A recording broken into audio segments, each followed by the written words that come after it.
Su jumis Tarot Inkas tikim. Pažiūrėkime žinutę zodiako ženklų mergeliai, kuri buvo netyčia praleista, ir keletą patarimų jums. Taigi, pradėkime. Mergelė.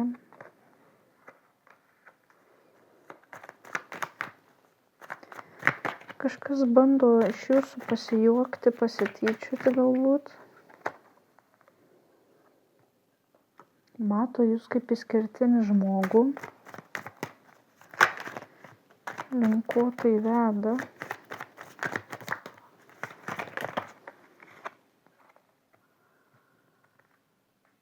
Kad kažkas priartėtų prie žmonių. Prie kažkokio tai supratimo.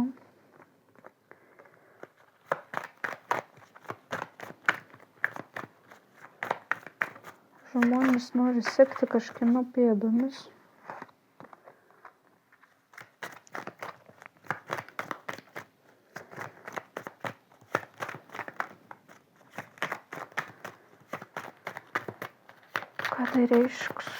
Ką tai reiškia jums?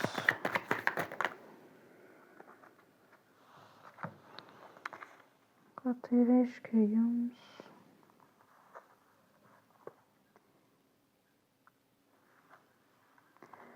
Jūs tai žemina, vagia jūsų energiją, jūs norite pasprukti, išeities nematote, kreipiatės galbūt į kažkokį žmogų dėl kažkokios tai situacijos.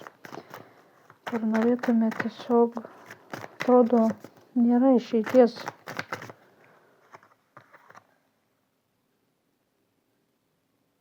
Kažkas yra puolamas. Aršiai. Norėtų gauti kažkokią tai informaciją ir niekaip neina to gauti.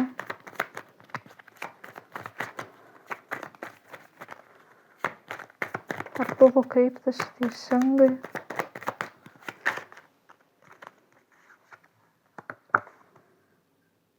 Į jūs buvo kreiptas, ne jūs, o į jūs buvo kreiptas.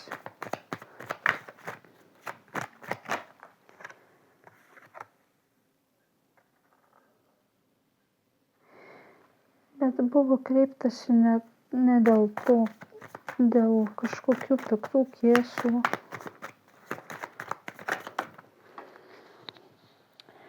Nukrito kortelę, pažiūrėjau. Ilgas kelias. Galbūt jūs pasakėte, kuria kryptimi jums jūsų manymu reiktų tam žmogui vadovautis, kad gauti išminties.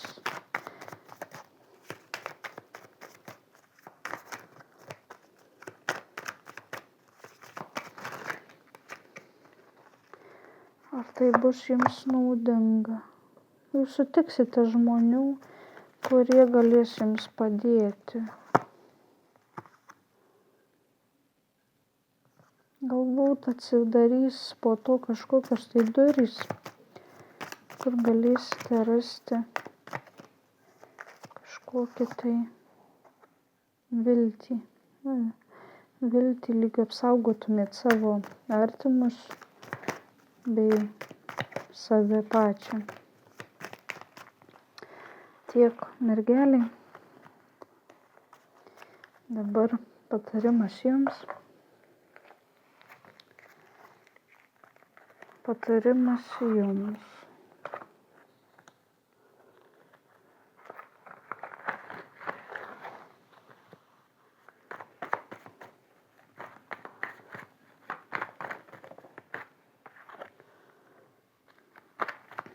Neeikvokite laiko, susitelkite ties viena kryptimi. Jeigu tenka laviruoti tarp dviejų, turite pasirinkti galbūt vieną, nes labai yra sudėtinga išlaikyti pusiausvyrą. Gali būti dėl piniginiai reikalai. Galbūt turite padėti tėvams ir jūs valdo jausmai, kad jūs norite jiems padėti, bet čia yra lyg apgaulės. Kažkas peršasi dėl jūsų gerovės. Neskatinkite pavydo aplink save, būkite taikoje.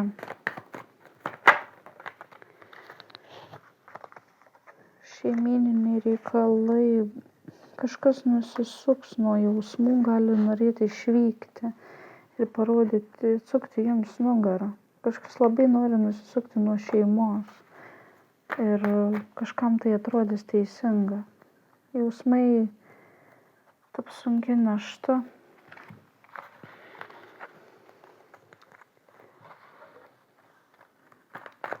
Pažiūrime antrą patarimą.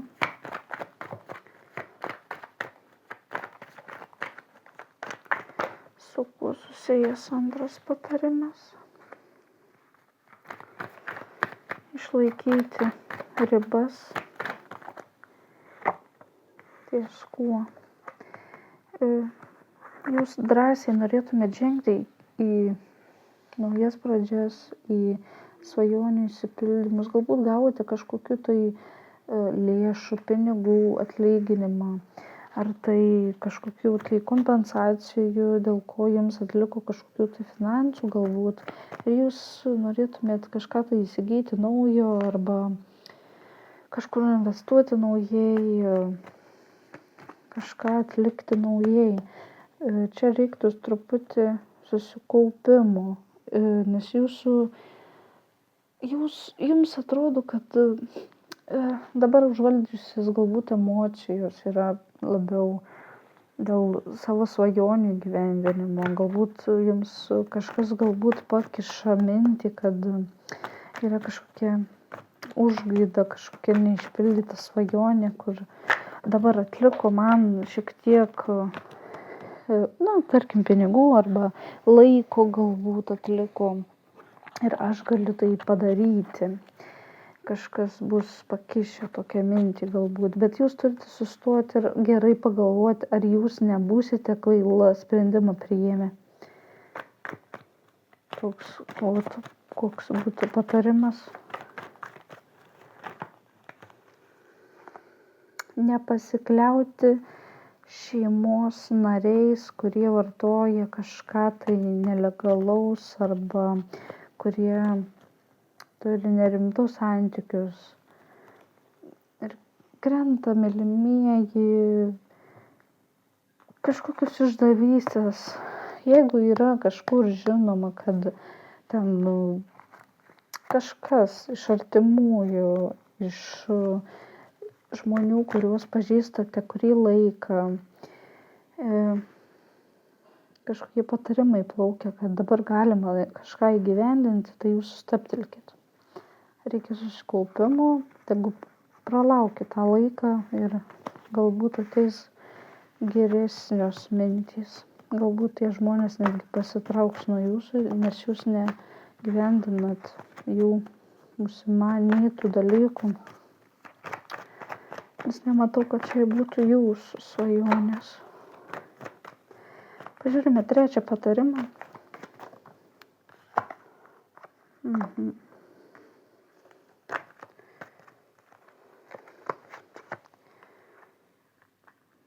Po kažkokios tai šventės arba tai kažkokio susibūrimo greito, kur greitai nuvažiavot, greitai atlikot ir išvažiavot.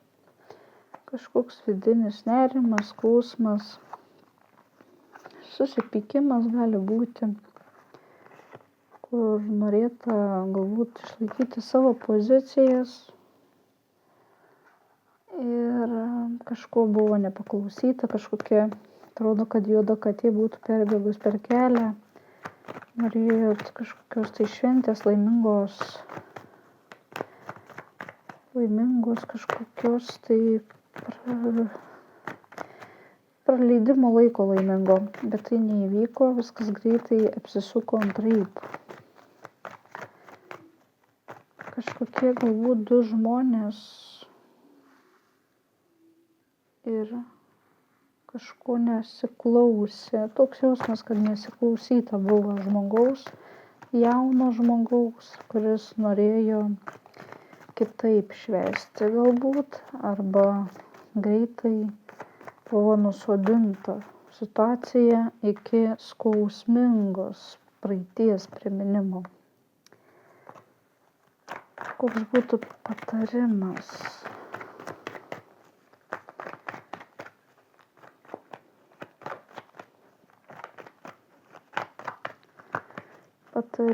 Koks būtų patarimas?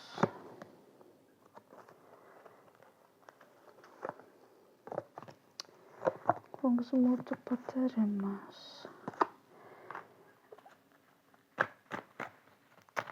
Iš vienos pusės vykdykit tai, kas būtų gerai jums, iš kitos pusės nepamirškite ir kitų. Nes galbūt jūs galite, jie mato galbūt kažkokį tai potencialą jumise, kad jūs galite tai padaryti, arba kažką tai, ką jie ten sugalvojo. Nes matau du žmonės ir trečia, kas yra vaikomas lyg per prievartą dėl kažkokių tai dalykų. Noriu tai pasukti jūs geresnė linkme. Gausite tada atlygį kažkokį. Pažiūrime 4. patarimą. Koks būtų 4. patarimas?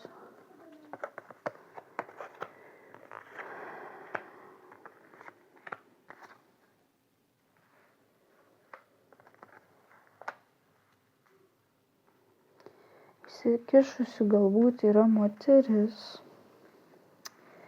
į kažkokius praeities santykius.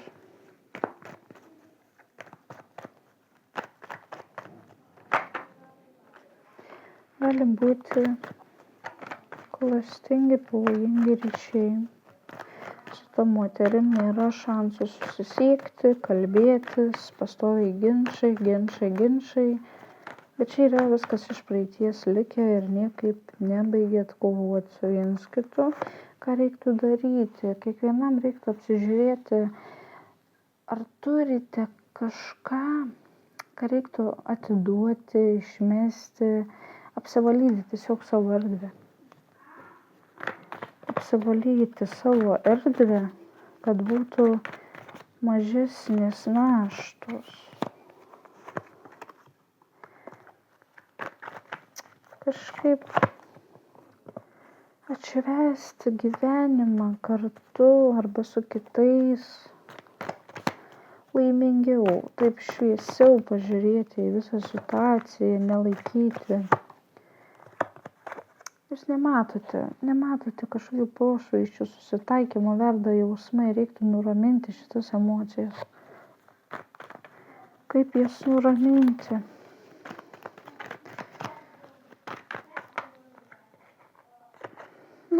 Daug, labai emocijų, labai daug vandenynai tiesiog. Labai daug emocijų, daug kažkokių neaiškių santykių. Bet čia praeities reikalas, čia jau jūs turite atsibusti, pasirinkti teisingai, rodo kortelės. Bet pasirinkti reikia. Jūs galite, jūs esate arba laisvi, arba tai kažkokie tai neaiškūs santykiai, kur atrodo, kad pasirodo kitas žmogus ir jūsų santykiai sugriūna, bet jūs iš tikrųjų galite susitarti tarpusavy. Tik tai ką jūs pasirinksit, kovoti toliau, emocionaliai reaguoti į visą situaciją, ar tiesiog atšvęsti ir gyventi gyvenimą. Kažkaip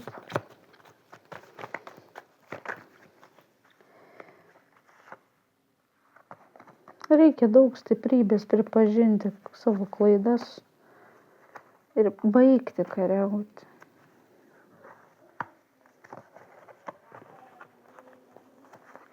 Kažkas svajoja, nes yra nusiminęs apie tai. Nori, kad visas triūsas atsipirktų, kad jis būtų naudingas, nesvarbu katrai pusiai. Kažkam tai nėra svarbu, į katrą pusę eis, bet nori tiesiog, kad atsipirktų, bent kažkas jaustų pagarbą ir būtų dėkingas galbūt už tai, ką daro. Čia galbūt per daug išdalinta yra savęs. Tai būtų va tiek. Ačiū, kad žiūrite, komentuojate. Taip pat dėkoju už patinka paspaudimus. Visada malonu gauti asmeninių žinučių. Taip pat kviečiu susisiekti su manimi